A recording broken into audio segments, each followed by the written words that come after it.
Truck highway पूरा सुनसान था। चारों ओर ठंड से हाड़ कपा देने वाली ठंड चल रही थी। हाईवे के चारों ओर घना जंगल था। उसी हाईवे पर एक मर्सिडीज दौड़ रही थी। उसमें 3 लोग सवार थे, राहुल, निधि और उनकी 10 साल की बेटी तानिया। राहुल अपने दोस्त सैफ के घर ईद की पार्टी में शामिल होने के लिए गया था और पार्टी करके घर लौट रहा था। निधि ने मुस्कुराकर ड्राइव करते हुए राहुल से कहा, कुछ भी कहो राहुल, आज तो ईद की पार्टी में मजा आ गया। हाँ, मेरा दोस्त बहुत ही बिंदास और हंसी मजाक करने वाला व्यक्ति है। मैंने देखा उसके घर पर शहर की एक से एक बड़ी हस्ती थी, मगर फिर भी वो उन सबको इग्नोर करके हमें इम्पोर्टेंस दे रहा था। हाँ, देगा क्यों नहीं, आखिर मेरा दोस्त जो है। सच में राहुल, अमेरिका से इंडिया लौटकर बहुत अच्छा फील हो रहा है। वैसे तुम्हारा दोस्त सचिन अभी तक नहीं आया अमेरिका से? निधि की बात सुनकर राहुल चौंक कर बोला, ओह शिट यार, उसका फोन आया था कि वो इंडिया आ रहा है। उसने बोला था कि मुझे एयरपोर्ट पर पिक कर ले। निधि बहुत नाराज होगा वो। कोई बात नहीं, उससे बोल देना कि तुम्हें बिल्कुल याद नहीं रहा, और फिर तुम्हें सैफ की इनवाइट की हुई ईद पार्टी में भी तो शामिल होना था। निधि ने इतना बोला ही था कि उसकी बेटी तानिया ने अपनी माँ की ओर देखकर कहा, मुझे भूख लगी है माँ, और प्यास भी। तानिया की बात पर निधि ने बुरा सा मुंह बनाकर उसकी ओर देखकर कहा, पार्टी में तो इतना खाया था तुमने, फिर भी भूख लगी है।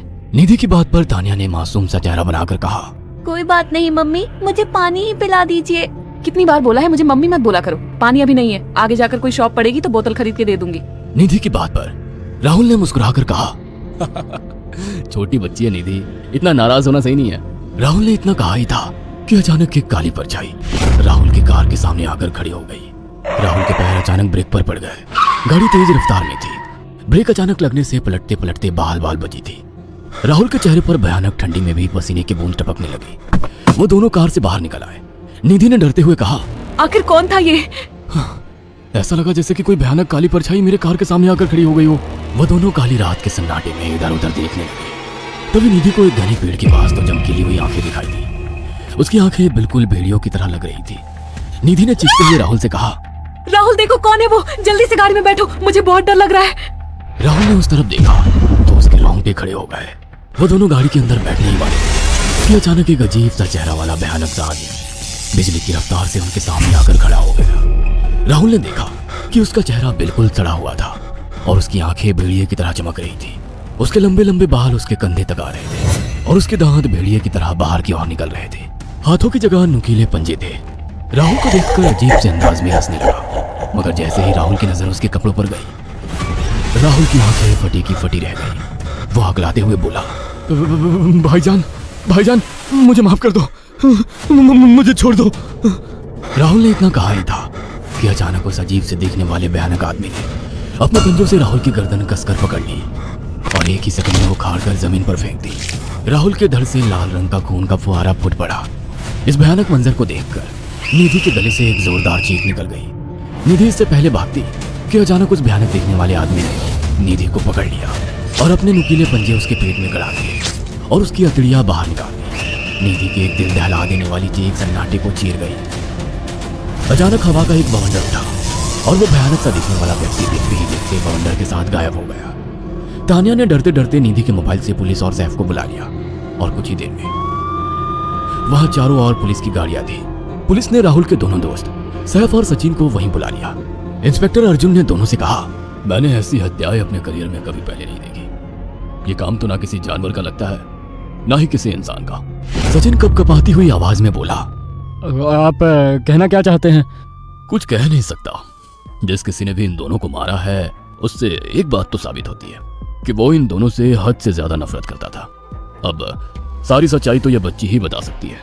इतना बोलकर इंस्पेक्टर अर्जुन तानिया के पास चला गया, जो बेहद डरी हुई थी। तानिया ने आंखों देखी सारी घटना इंस्पेक्टर अर्जुन को बता दी। तानिया की बात सुनकर इंस्पेक्टर अर्जुन कंफ्यूज चेहरा लेकर मोबाइल पर किसी से बात करने लगे। सचिन इंस्पेक्टर के पास आ गया और सैफ भी डरता हुआ इंस्पेक्टर अर्जुन के पास आकर बोला, क्या हुआ इंस्पेक्टर? तानिया ने क्या बताया? उसने जो बताया वो काबिल यकीन नहीं है। उसकी बात पर किसी भी तरह से यकीन नहीं किया जा सकता। फिर भी कुछ तो बताया इंस्पेक्टर? हाँ, उस बच्चे के मुताबिक एक भूत ने निधि और राहुल को बड़ी बेदर्दी से मारा है। इंस्पेक्टर की बात सुनकर दोनों पूरी तरह से चौंक गए। क्या मतलब है इस बात का? बच्ची बेहद डरी हुई है। हम आगे की तफ्तीश जारी रखेंगे। निधि और राहुल तो चले गए, अब तानिया को मैं रख लूंगा। नहीं नहीं, राहुल मेरा अच्छा दोस्त था। तानिया अब मेरे साथ रहेगी। देखिए, बच्ची के माँ बाप अब इस दुनिया में नहीं है और आप दोनों भी शादीशुदा है। मुझे नहीं लगता कि आप दोनों बच्ची की सही से देखभाल कर सकते हैं। मेरी कोई औलाद नहीं है, मैंने अपनी पत्नी को फ़ोन कर दिया है, वो भी IPS ऑफिसर है। ये बच्ची आज से मेरे साथ रहेगी। उसका मासूम चेहरा मेरे दिल में उतर गया है। अब तुम दोनों जा सकते हो। पूछताछ के लिए मैं जब भी तुम्हें बुलाऊं तुम दोनों आ जाना। इंस्पेक्टर ने यह बात बोली ही थी कि अचानक वहां पर मौसम बदल गया। चारों ओर काली घटाएं छा गई और एक भयानक बवंडर उठा, और देखते ही देखते सब पुलिस वालों के सामने वो भयानक चेहरे वाला आकार सबके सामने खड़ा हो गया। उसको देखकर सबके रोंगटे खड़े हो गए।